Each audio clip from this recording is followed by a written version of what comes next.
Hello, everybody, and welcome on into the starting nine. Martino, Puccio, Mike Phillips alongside you guys. First episode of the Major League Baseball season in 2026. The regular season is underway, Mike. So, again, we just like to thank everybody for supporting us.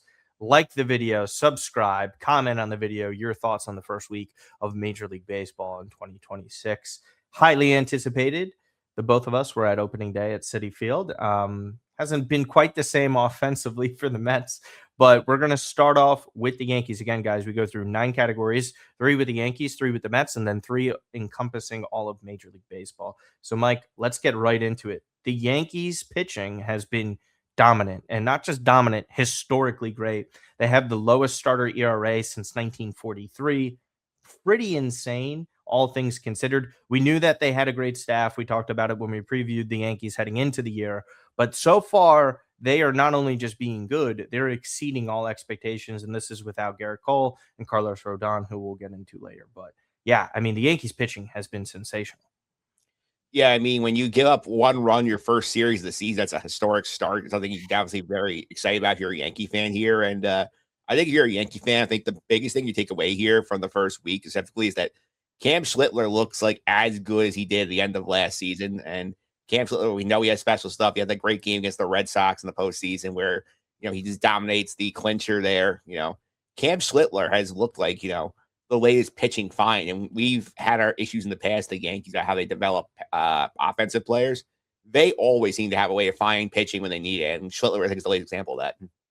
Yeah, and you could even think back to what basically landed them Juan Soto was their ability to develop guys like Thorpe and Michael King to be at the centerpiece of trades like that. So they've done a great job. Schlittler is it's not even that he just looks dominant. I think it's his moxie on the mound too. The Yep. amount of charisma that this guy has is huge for them because, when you step up in that game like he did against the Boston Red Sox, that's an infinite amount of confidence that you gain in a game like that. And he just carries it over. That start against San Francisco. Listen, the Giants don't have a great lineup, but it doesn't matter. You still have to go out and dominate lineups like that. He did that. Fried looked sensational too. I am not surprised by this. I obviously surprised to the extent that they're starting this good for the first time in 83 years. That good of a start, but I am not overly surprised by it. The bats are going to pick up, which they've been doing. We'll get into that in a moment. But is it like sustainable in your eyes? Do you think it has a little to do with the lineups that they've hit? Obviously, Seattle's no cakewalk either, and they've been pitching great. I don't obviously think that they're going to be sustaining this level of quality pitching, but they certainly will be one of the 3 best starting staffs in Major League Baseball. I had no doubts about that. I think it's really them, Seattle, and Philly. When I think of the top staffs off the top of my head. And it's probably only going to get better, right? Whenever Rodon comes back, which we'll discuss, Garrett Cole seems like he's in a really good spot too. Does that potentially, say, hey, Garrett, you could take your time right now because this staff is great. I mean, Luis Hill, Lagrange, obviously in the minors as well. They have a bevy of options. It's not even just who's at the major league roster right now. Yeah, for sure. This is all those things you look at that team, are you expecting Cam Schlittler to be, the next coming of a superstar pitcher? Not necessarily. Doesn't have to be because, in about a month and a half, he might be your number 4 star, say number 2 star, which is absurd. Yeah, we even mentioned Will Warren, who pitched great in spring training and, has been holding that spot for the Yankees well. Ryan Weathers is a depth guy. They feel eventually they have to bring Heel up here to be the 5th guy once they get past all these early off days they have. But right now, you like what you have going on there because they have the kind of depth too that if it takes Cole a little longer to get back and you need, if Rodon deals with a setback, which we might have one without a few minutes here, they have enough ability, guys, to get through all those innings you need to in the regular season. Nobody throws a lot of innings anymore, so you need more quantity at this point. I think they have the quantity to make this sustainable. Yeah, it's quantity and quality. And, again, super early in the season, you see some of the other AL East teams dealing with injuries or struggling out of the gate. The Yankees are in a phenomenal spot, and large in part due to this guy, Ben Rice. We talked about the metrics in the preview episode of the season. Ben Rice is a really strong hitter, really just honestly, one of the more underappreciated guys in all of baseball, I think. Obviously, there's question marks with his defensive, prowess, I guess you could say. No real position that he has. And again, if you play fantasy baseball, he's eligible at like DH, catcher, first base. There's plenty of options to have with Ben Rice. But again, hit a tank yesterday against Seattle. This guy is just, again, you have to give credit to Cashman. I think he's done a poor job at times with hitting prospects, as we mentioned. But Ben Rice just seems like another one of these home runs. And again, not a highly lauded prospect. No, Ben Rice is the kind of guy that like you don't think he's the guy you look at as like, oh, this is like, a superstar. We're not giving him the hype level of Dominguez, of Anthony Volpe, like Even Spencer Jones.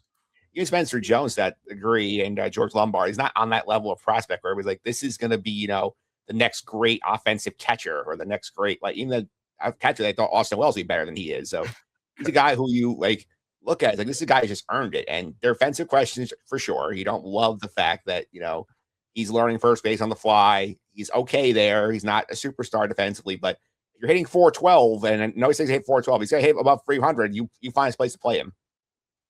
Yeah, exactly. Right. He had 255 last year. There was a lot of expected stats that made him not look as good as his, actual stats were.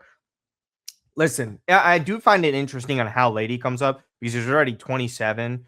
He just turned that in February.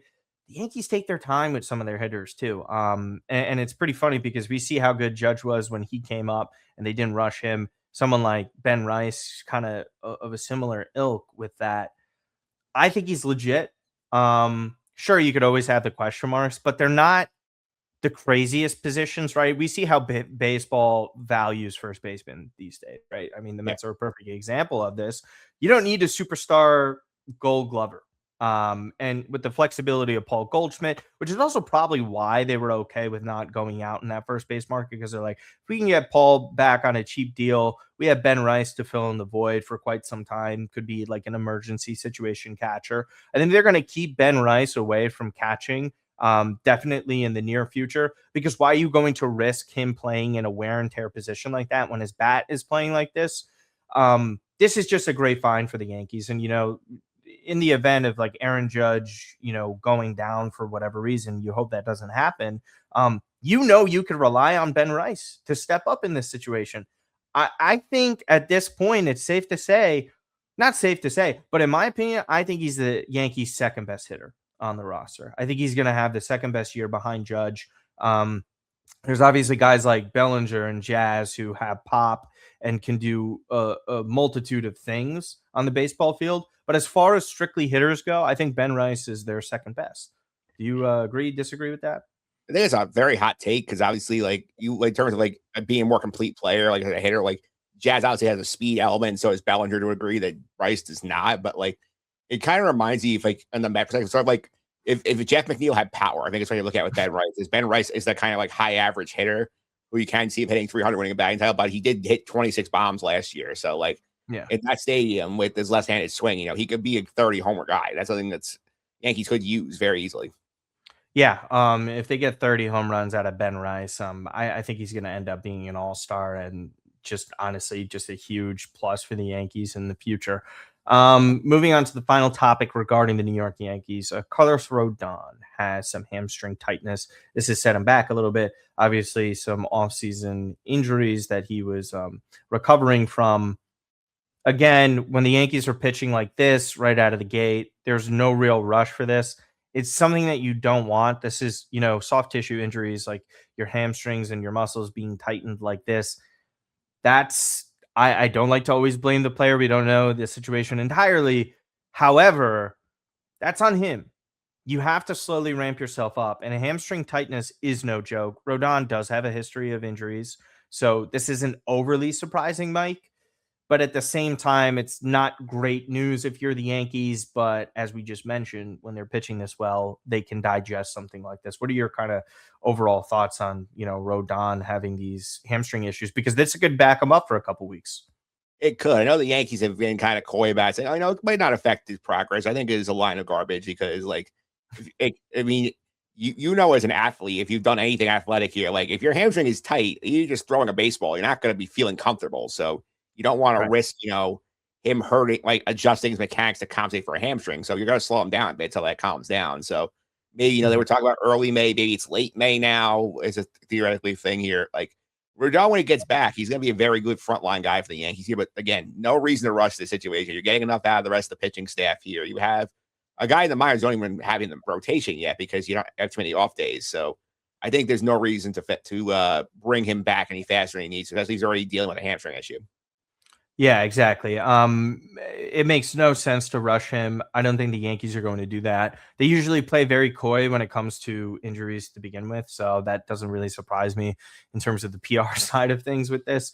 But yeah, I mean, listen, hamstring tightness, it could that's the best way to put it. It could be a very broad thing, right? Tightness could just mean it could go away in a day or two, or tightness in the sense of he might have pulled it.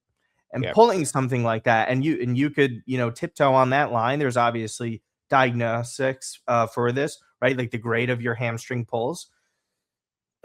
It is not a good thing when you have to announce something like that. I don't think this will be a long-term thing. There's levels to it, but just the fact that it even exists to begin with signals to me that Rodon isn't really in the best spot physically yet. And, there's a lot of rustiness to that and getting ramped up, and the real tough part on your body when you're pitching like that. And obviously pitchers rely on their lower body for that. And as you mentioned, compensating for mechanics. Rodon just needs to take his time and get back to being 100%, because if he rushes back, God forbid, with other potential injuries, you don't need that, and they could stockpile really quick.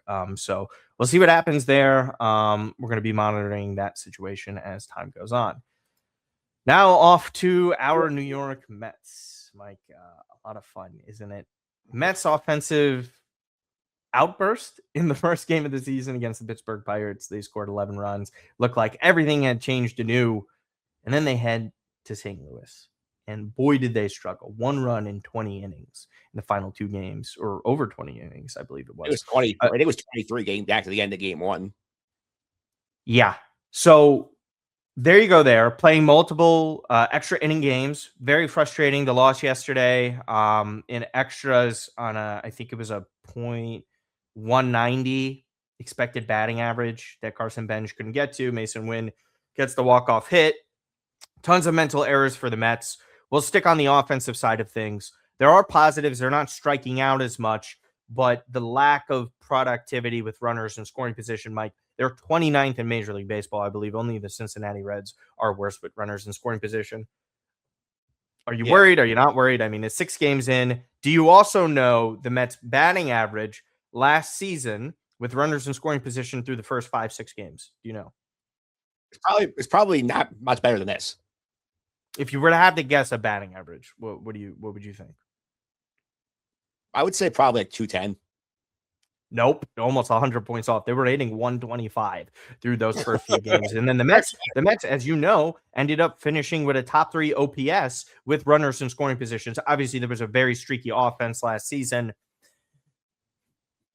I saw good at-bats. I saw poor at-bats. I saw guys getting on base, and then I thought yesterday was more about a lot of mental errors. You can't really take away too much within the first 6 games of a season when it comes to batting average and all those statistics, right? You see a little bit more of the same, and I think when it happens at the start of the season after what happened to the Mets last year, people are instantly going to go to their PTSD with the New York Mets and how they produce or don't produce offensively, as you know. Are there any causes for concern in their approach and how they're doing things? Do you like or dislike how Mendoza is putting out the lineup? Because he's getting a lot of criticism in the latter 2 games of this series. Yeah, I'll say it turns like things you don't love. You don't love the fundamental mistakes, like Lindor getting himself picked off right before Soto homers. Like that's basically a run you could have won the game if he's on base in that situation. That's something you don't love. You don't love some of the mental mistakes in terms of that. I think that's stuff you can clean up. I will say, though, in terms of the at-bats here, I think you hit the nail on the head with the PTSD from the Met fans, because I have been like on social media a lot, keeping an eye on the Mets Twitter feeds from the fans, and there is a lot of, we missed the playoffs by 1 game. Every game counts. Guys, how many games are in a baseball season? There's 162. And the Bellevue FC entry makes me feel like the Mets are 0-6. They're 3-3. They lose a bad series, sure. That happens over the course of a season. I would say, Martino, you say every team loses at least 60 games in a season, would you say? Correct. Yeah. Most teams lose at least 70 games in a season. Yeah. Yeah. More than half. Yeah. Yeah. Like there will be stretches where the Mets look great and they are on fire. And then we think, oh my God, they're going to win the World Series and running away because they are superstars.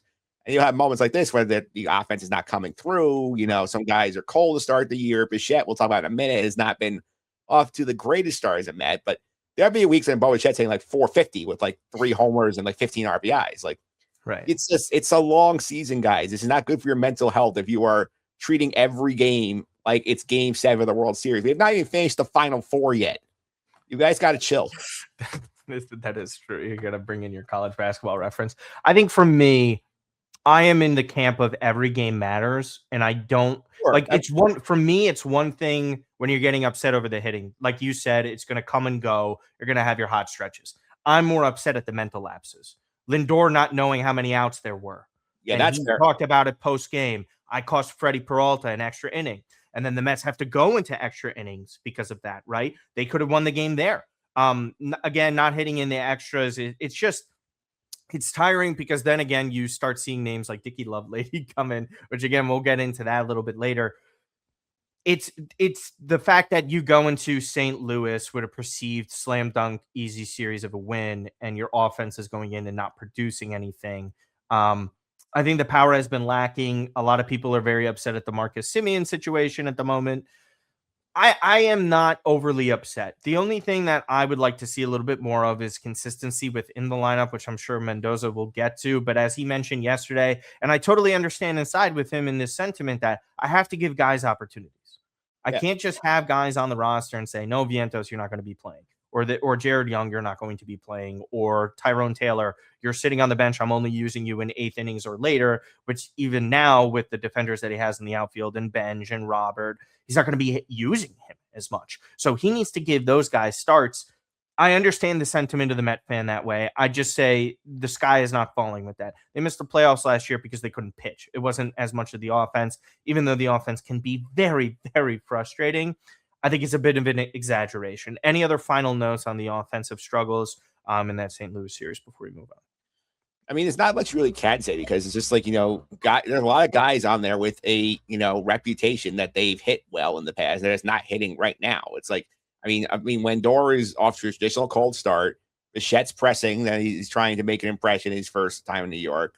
Robert had a hot start. He cooled off a little bit in St. Louis. Like, these things are going to happen over the course of a 162 game season. And again, like for me, I will always put this out here, people. Like some of you guys who are just living and dying on every pitch of every game on March 29th or April 1st, like you need hobbies. Like you guys need to, have be able to put it in perspective. It's a long season here.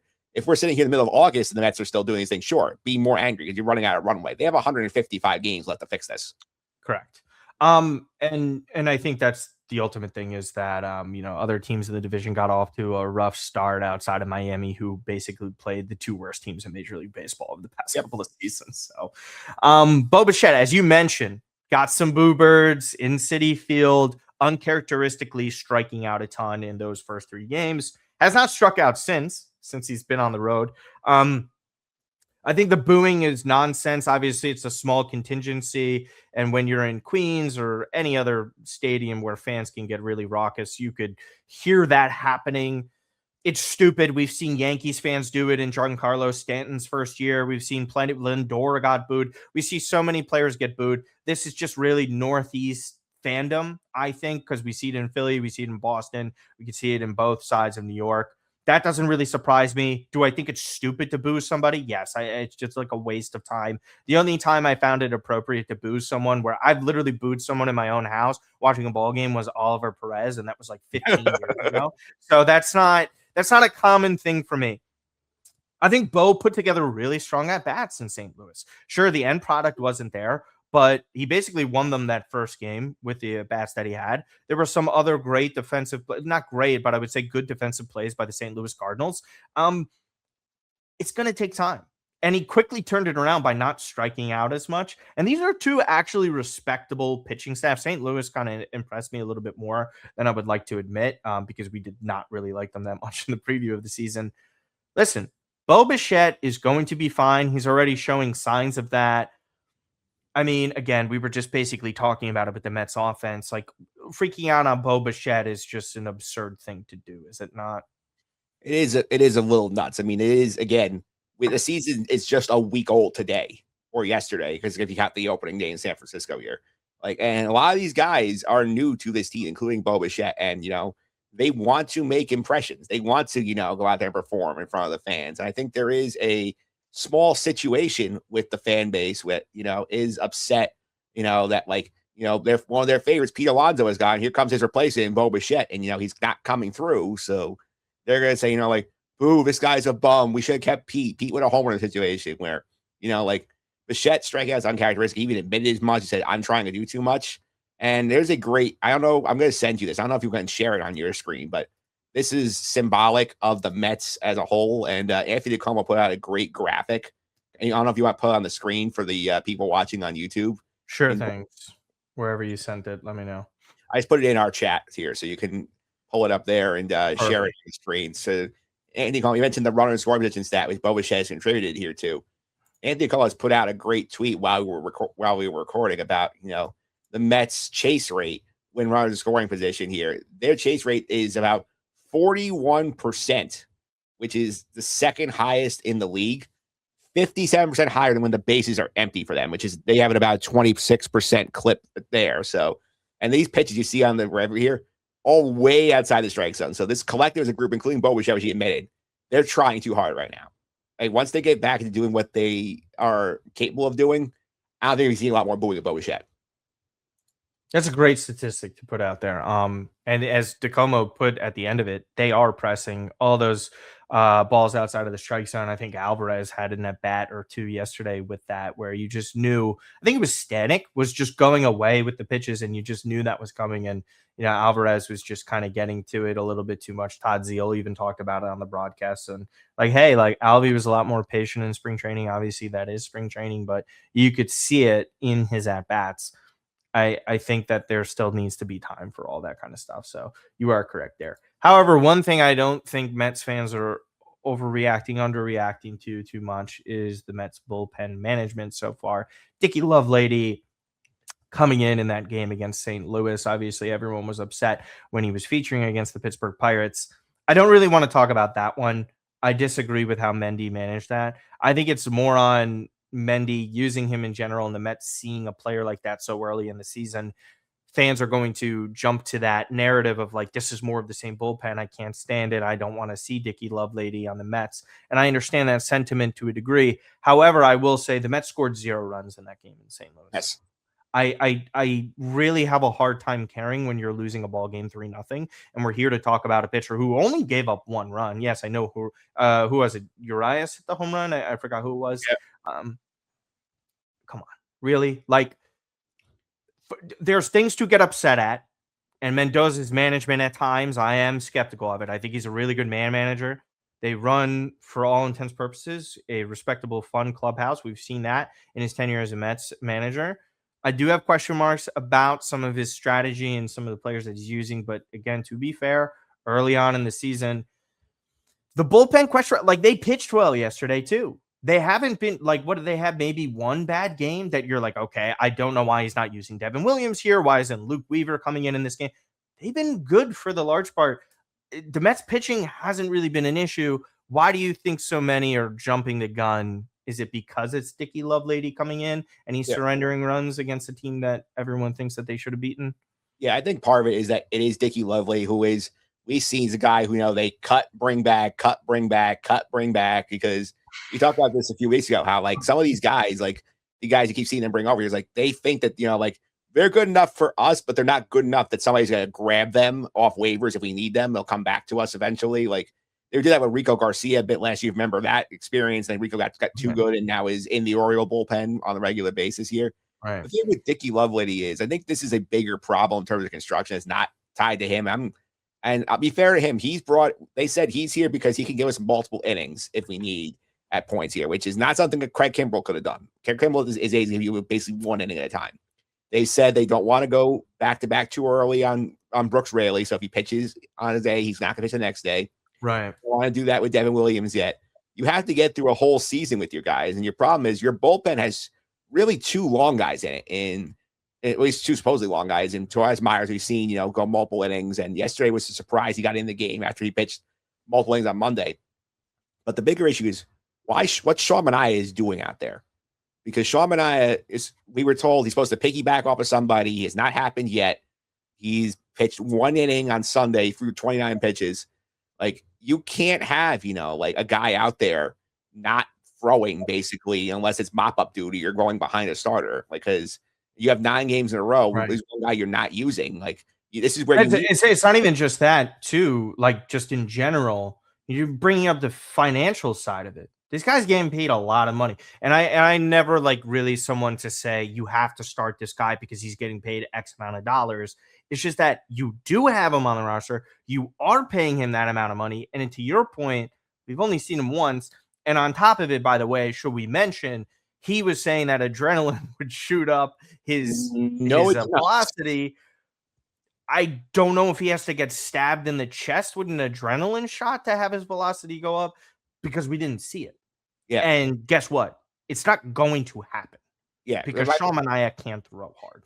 Yeah. Right. Like, the point with Sean Manaea is, like, if you want to keep him around because of his salary, fine. But you have to use him. Either, fully commit to, okay, like, Kodai Senga's pitching on Tuesday. Manaea will be the first guy in after him. He's going to finish the game. Or he's going to have to be shortened and go every other day, like all the relievers are. You can't have this one guy you're not using in an 8-man bullpen when you already have one long man, Tobias Myers, who's giving you multi-inning stints. This is why Dickie Lovelady is here, because we saw the other day he gives you 2 innings at a time, and like for a guy bottom of your bullpen to give you 1 run over 2 innings, that's not terrible. If your offense is hitting, it's not an issue at all. Yeah, exactly. But it just becomes like a perceived issue because you lost the game and a man in your bullpen gave up a run, and then you look at the scoring line and you're like, it's 3-0. We scored 1 run in 2 games against the St. Louis Cardinals. There isn't actually anything left to say in regards to that. It speaks for itself. Yeah, I'll add one final thing here to all the people, especially on Sunday, drove me crazy with Lovelady, because this is a situation where they have back-to-back extra inning games, and people are finding online like, why is he going to Dickie Lovelady here? He pitched yesterday. Half your bullpen pitched yesterday. Half pitched that game as well. Like, this is a long season, guys. You need to get 162 games out of this bullpen. And like, if you want to burn out all your guys early, fine, do that. But then, like, you can't be crying in May when, say Devin Williams on the IL with sore arm, and you have some guy from AAA you never heard of trying to get big outs. You're saying, why is Dylan Ross facing somebody on the Yankees in the 8th inning? Because half our bullpen dies. You wanted to win that game on March 29th. Come on, guys. And in a bizarre situation that the Mets had not played this many extra inning games in like half a century. Yeah, this is 5 days. Yeah, it's a lot. So they'll be out in San Francisco tonight. Robbie Ray gets the ball against the New York Mets. So we'll see what happens there. We did have some breaking news as we were discussing here. We were going to bring up a topic of rookies dominating in Major League Baseball. Mike, we'll get to that in a moment. But breaking news is that Konnor Griffin of the Pittsburgh Pirates has been called up to the major leagues after a week. Yep. A little breaking news for you guys. So Konnor Griffin's here. It adds to the storyline here. The rookies are coming. The rookies are going to have a big impact on this season. You're excited to see him called up here. Obviously, the Pirates sent him down for a couple of games. Guess he did enough. It's when stuff like this happens, you're just like, come on, guys. I mean, like, who are we kidding here at this point? Yeah. It's one thing if you bring him up later on at the end of the month or this or that. Dude, it's April 2nd. He's already called up. Like, I get it. He's going to be a stud, most likely. His numbers in the minor leagues were incredible last year, right? We saw the graphic opening weekend with the Mets. This is exactly kind of what Pittsburgh had to do. Their pitching looks really good so far. Offense has more production than people would have liked. Not that people would have liked if you're an opposing fan. I get it. Do you think it's like too soon? Like, what do you make of this whole situation? Obviously, are you just heading right to this is service time manipulation? No, because if we're service time manipulation, we would have kept him down longer. Because he's in the he would have been down at least 2 weeks for service time manipulation. Right, we saw got Burmese a few years ago with Paul Skeens, where they kept him down till like at the end of April, early May. He wins Rookie of the Year because of the PPI incentives, he gets a full year of service time anyway. So, if you're the Pirates, might as well get him up here and have him, be in the mix to win that Rookie of the Year award if you think he's ready. Right. This is, again, one of the best prospects that we've seen in sometimes.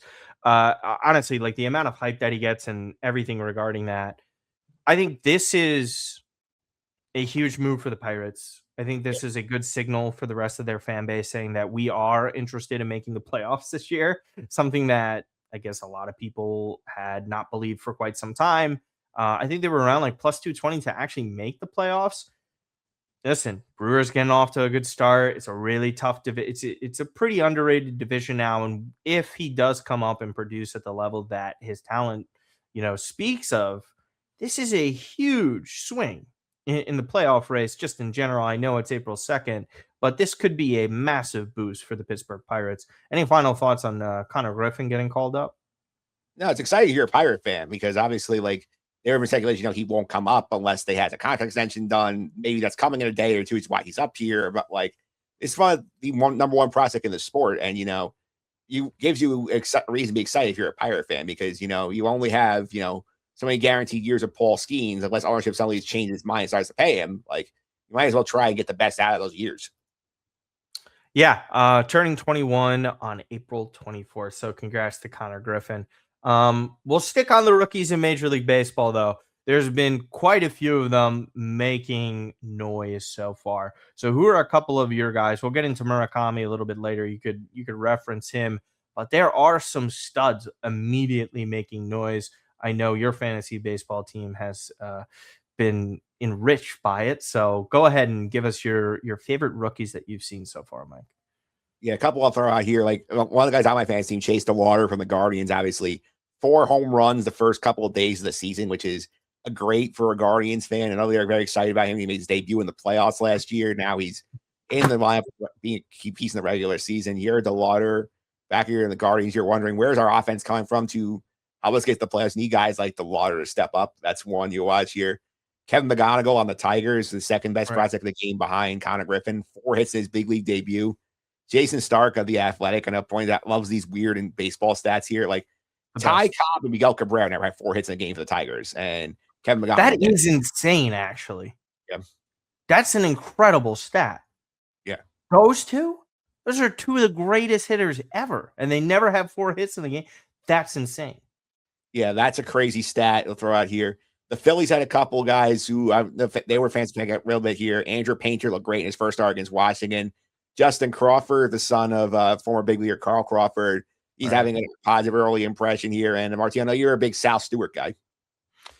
Yeah, I mean, I if you want to call me a big Sal Stewart guy, I just respect the toughness of getting hit on the wrist and still hitting bombs. I love the personalities in baseball because you need that over 162 games. Sal Stewart kind of seems like that guy, and he's cut from the cloth of playing under a Tito Francona, who I adore. Tito Francona, I think he is the best manager of the 21st century and doesn't get enough respect for it. And you're going to see it more so again with Cincinnati because they're such a competitive ball club. Yeah, I mean, there's Sal Stewart. We were there when Benj hit his first home run at Citi Field. He's had some flashes, but overall struggling to hit fastballs at a decent clip. Listen, we've known this for quite some time. Baseball has plenty of talent. There's tons of stars out there. And, to a lot of people's points that I see on the internet and where the NBA has headed the past couple of years, Mike, Major League Baseball is firmly back into second place as the most popular sport or the second most popular sport in America. I think they're at that moment. And obviously I think it's because of the international prowess of this sport now too. Munetaka Murakami. I guess he's a stud, and the Chicago White Sox fleeced all of Major League Baseball and knew something that everyone else didn't. He's looked awesome. This is good for the White Sox and their fans. I mean, I guess it'll get him some good prospects in a trade eventually because I don't see him staying there in the long run. Murakami, I just find this overall to be great for the sport again. You see the amount of interactions that he gets on his home run that he hit in Milwaukee, hit a couple there. Yeah, I don't know. I know you referenced it like, hey, you could talk about strikeouts all day long, but pop is pop, and Murakami has shown that. So your initial impressions of him, I guess you have to be surprised a little bit, right? When it's the White Sox that swoop in for a player like this, and no other franchise really kind of was aggressive enough for him. Yeah, a little bit. And like, I mean, you talk the strikeouts here. I mean, 9 and 21 at bats is still not great. That's not something you No, love if you're not facing good at major league all. pitching. I think the thing with Murakami is important here. Is like you realize here, the man is still only 26 years old, and he was prodigious home run hitter in Japan. And maybe he's not Right. hitting 50 in the Right. U.S., but 30 home run guys don't grow on trees. And Correct. Murakami is a guy who you can find a spot for him and play him here. And like you can argue, like a surprise, like you can argue that the Yankees not being on this, Ben Rice appears to have filled the hole that they could have put Murakami in. But there are a lot of teams that did not do a ton this offseason that you're looking at them going like, why couldn't you do what the White Sox give this guy like 2 years, 58 million, see what happens? Because like this is a better dice roll than some of these guys that you're giving like short-term contracts where like you kind of know what they are, whereas you have a little bit of the mystery box in Murakami where like you could hit the jackpot and all of a sudden like this guy's hitting like 40 home runs, driving 110 runs, and like you have a superstar. Exactly. And I guess it rewards the Chicago Whites. And funny, Mike, you spend a little bit of money and you can yield results. What a shocking concept. I guess the White Sox have been respectable offensively to start the season. They're not going to be respectable for the rest of the year as a full team. I think we all know that. Um, Listen, and you also see a lot of the clips of Shohei Ohtani basically telling him, "Hey, your elbow, tuck in your elbow a little bit." And then we see the results being yielded in the first few games of the season. Everyone's saying, "Yeah, Shohei is that guy. He's genius like that, where he's able to help a player adjust, and all of a sudden he's hitting home runs." Again, as you mentioned, 9 strikeouts and 21 at bats. I believe you mentioned not great, but hey, it's also really difficult. Tons of guys strike out a bunch. If that power and offensive productivity keeps up, who knows what could happen? It probably is in the best interest of the Chicago White Sox to eventually trade him to net more prospects because they are not close to competing. Um, Or Final. Oh you yeah, go could, ahead. you could try and extend him and make him one of your cornerstone pieces. He's only 26 years old. That would be a competent move. So I'm not really depending on the Chicago White Sox. That's true because it's the same team that has a GM that thought Luis Angel Acuna was a switch hitter. Who fans are also saying to themselves, if this guy can get on base, he could be electric. Yeah, we all know that. There's a reason why he was traded. He's not really a proponent of getting on base often. Final topic of the day. ABS system has taken the league by storm, creating viral moments with CB Buckner, plenty of other managers as well. Umpires. ABS is fantastic. It is an efficient process. It's accurate. It's strategic as well because we see teams struggling, not struggling with using their 3 timeouts or challenges. I think ABS, another home run of an implementation from Major League Baseball. Pitch clock has worked well. The bases have worked well. The pace of play has zoomed up. Now we're correcting umpire calls that some are egregious, others not. And I think that's what it's all about because we see moments where Salvador Perez is challenging plays and you could like see the vindication on his face. Eugenio Suarez had some great moments. And truthfully, and I don't like to attack the umpires in the blue. However, seeing guys like CB Buckner look silly and like bad behind the plate is some of the best stuff that I've seen because there is no arguing from them No. because it's proven. I think ABS is an absolute smash home run, one of the best things Major League Baseball has ever implemented. And hopefully, this points to other sports implementing technology to say, hey, we can try and test things out and it can be successful and our sport won't be impacted. In fact, I think it's going to help Major League Baseball. 3 is a perfect amount of challenges in the game. Yeah, I think to clarify, it's 2 in game, you get a third of the ninth inning. So it's like you get yeah. So just to be clear to the audience, that this is how it actually works here.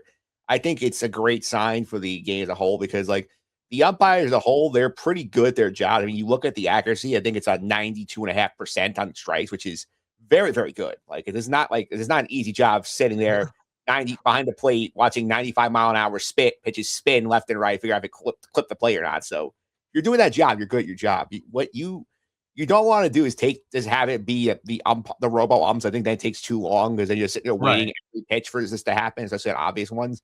You want this to clear out the obvious mistakes where you have a pitch like 3 inches above the strike zone being called a strike, or something in the strike zone being called a ball. Like that's, I think, when you want to use it. I think my big takeaway so far is here: the pitcher should not be challenged. Pitchers are very bad at this aspect of it. I think that was going to be one of my things. If you're a manager, I think either your catcher challenges it, or if your hitters are reasonably wrong, they challenge it. I don't think you should let your pitcher from 60 feet away be arguing about it. I think because they're obviously biased. I think that everything ruins the pitch. Yeah, I think it's so obvious, and obviously catchers have such a better knowledge of the strike zone because they're the ones actually catching the ball, framing it every single time. Pitchers, like you say, are biased inherently with this because they always think that they're getting hosed. And we saw that even in the St. Louis series with the Mets. That's definitely something that I had noticed. Strategically, it's going to matter a ton because we see there was one situation, I think Francisco Alvarez might have challenged on something, or it could have been St. Louis, where it was like a 1-0 count in the 4th inning, no runners on, and you're going to challenge a 1-0 pitch that could either be 1-1 or 2-0. To me, that's a stupid challenge and could affect the rest of the game, right? And I think slowly over time, we're going to see teams develop and have some sort of implementation on a strategy.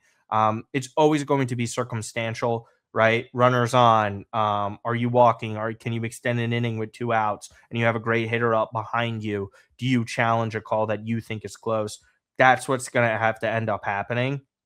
But yeah, I think it's such a 10 out of 10. It's such an easy implementation. You knew it would be this good the second you saw it in spring training, honestly. And I know it's been in the minor leagues, but the second you saw how quickly the process was, you're like, oh, everyone's going to love it. There's no way that you could dislike it. Is there any negatives to the ABS system? I can't see one. No, because this is very reminiscent. I don't know how much tennis people watch here who are listening to us here. Like, if you watch the Hawkeye technology, the Grand Slams where they challenge the calls, you see it's that military grade thing where they give you the little replay of the thing. It's that quick, which is what you want. Like, you don't want, the NFL situation sometimes where you're just standing at the side watching referees stare at a camera, trying to replay angles over and over again. Basketball too. This is okay. 5 seconds. Here it is. On we go. I think you love that here. I think the strategic element of the challenge system makes it fun because especially like if you're a catcher, you have to work with the umpire the whole game. Like you could you could go correct the egregious mistake he makes the first inning, but then maybe the umpire is pissed off at you the whole game. So you got to deal with here. I think it's a human element. I think it's fun to navigate too. Yeah, I mean, you can't rule out the human element when you see guys like CB Buckner be in this sport for some. I mean, even the situation at first base the other day. I'm not sure if you saw that or any of the followers or viewers had seen it, where one of Milwaukee's players clearly touches first base, and CB invented the fact that he didn't step on first, and they had to challenge it. Whenever he retires, it's going to be a good day. Like it's just.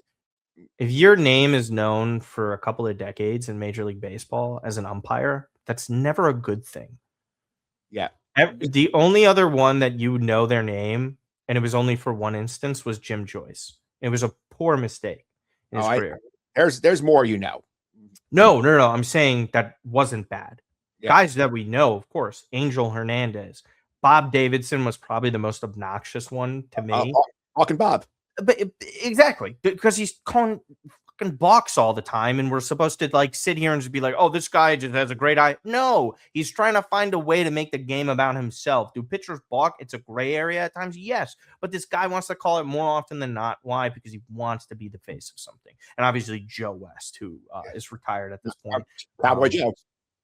Say that again. Cowboy Joe West. Listen.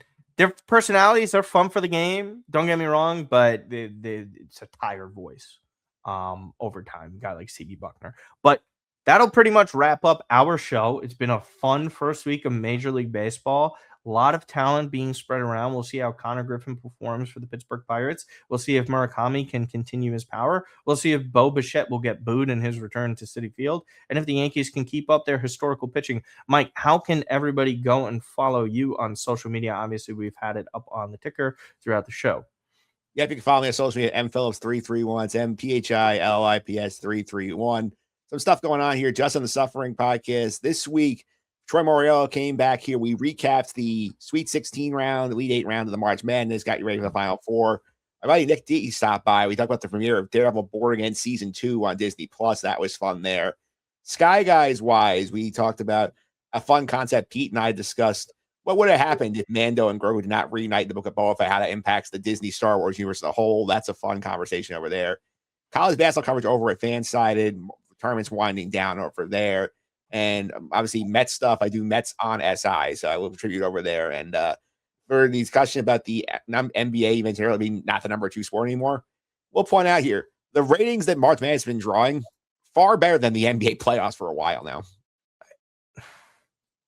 You and I know have this agreement, and so I think a lot of other people, NBA postseason series are too long, which cause a lot of lack of competition, because always, like not always, like an overwhelming amount of the time, the best team, if healthy, is going to win in that 7 games.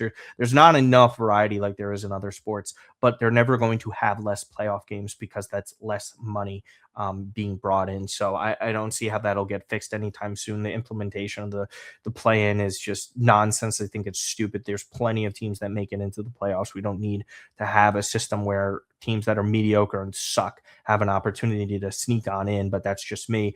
Yes, college basketball is tremendous. I went through hell the past few days as a sports fan, as everybody knows. Follow me. I am a Mets, Jets, Celtics, Devils, Duke, and obviously Italy soccer fan. The Elite 8 game, I mean, just you couldn't think that after what happened against Houston last year, you could see something worse. That was worse. Even though last year's team was better. Then you see Italy miss out on a 3rd straight World Cup. It's diabolical. I went to MSG to go see the Devils play the Rangers. They both suck. Devils lost. Were you there for the goalie fight, or were you out by that point? We left before that. We were just me and my buddies were just like, we know you're having it rough. Let's just leave early. So we left early. I didn't get anything on the updates on the goalie fight until after the fact. I had no clue. Which is fun, I guess, but yeah, and then missing out on 3 straight World Cups is just the most inexcusable. There has never been. I can safely say this as somebody who watches a ton of sports. When there comes to institutions, right?